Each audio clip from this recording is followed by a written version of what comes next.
Hello दोस्तों, विज्ञान ने मनुष्य का जीवन बदल दिया है। वैज्ञानिक द्वारा किए गए आविष्कार ने जीवन को बहुत ही आसान बना दिया है। लेकिन कई आविष्कार ऐसे हैं जो हमारे जीवन में बहुत बड़ा बदलाव ला सकते थे, लेकिन कुछ कारणों से वो आविष्कार कहीं गायब हो गए।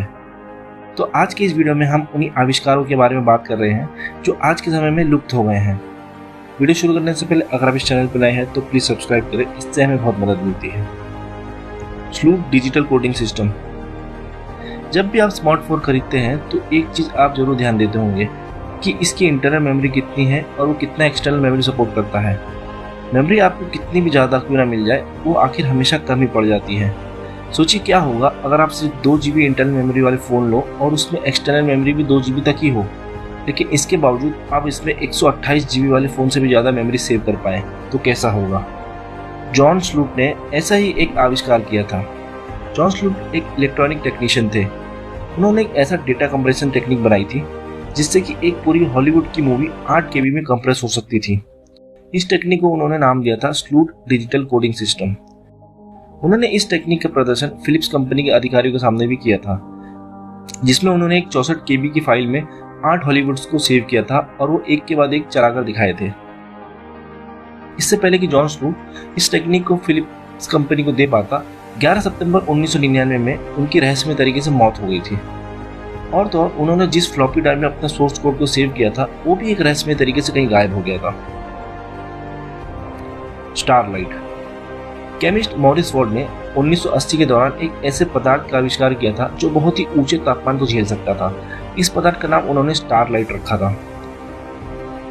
एक टीवी शो जिसका नाम साइंस एंड टेक्नोलॉजी था, उस पर मॉरिस वार्ड ने इस पदार्थ का प्रदर्शन भी किया था। कहा जाता है कि ये पदार्थ 10,000 डिग्री से भी ज़्यादा तापमान झेल सकता था और यहाँ तक कि ये न्यूक्लियर ब्लास्ट का भी तापमान झेल सकता था। अपने एक प्रयोग में मॉरिस वार्ड ने ये दिखाया था कि अगर आप एक अंडे को स्टारलाइट से ढक दें और आग में फेंक दें तो अंडा सही सलामत रहेगा और उसे कुछ नहीं होगा। नासा ने भी इस मटेरियल में अपना इंटरेस्ट दिखाया था, लेकिन मॉरिस वार्ड ने कभी इस पदार्थ का निर्माण का तरीका किसी को नहीं बताया था और उनकी मौत के साथ इस पदार्थ को बनाने का तरीका भी इनके साथ चला गया। डेथ रे। निकोला टेस्ला जो अपने ज़माने के वैज्ञानिकों में से एक थे और वो अपने ज़माने के आविष्कारों से काफ़ी आगे थे। उनके कई आविष्कार ऐसे थे जो आज भी मानव जाति के काम आ रहे हैं और कई आविष्कार ऐसे भी थे जो उनके साथ ही लुप्त हो गए।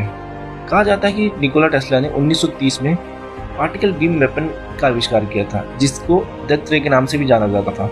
यह हथियार बहुत सारे एयरक्राफ्ट को 250 मील की दूरी से एक साथ मार गिरा सकता था। आप ऐसा समझ लीजिए कि ये हथियार जिस देश के पास होता वो बिल्कुल अजय हो जाता। कहा जाता है कि डेथ रे निकोला टेस्ला की थ्योरी थी, इसे कभी नहीं बनाया गया था। जो पैसा इसको बनाने के लिए चाहिए था वो उन्हें कभी मिल नहीं पाया।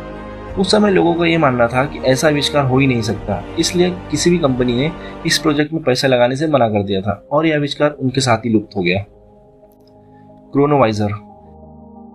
कहा जाता है कि 1960 के दौरान पेलेग्रिनो एर्नेटी, जो कि इटली के वैज्ञानिक और प्रीस्ट थे, उन्होंने एक ऐसी मशीन का निर्माण किया था जिससे हम पास्ट की चीजों को देख और सुन सकते थे।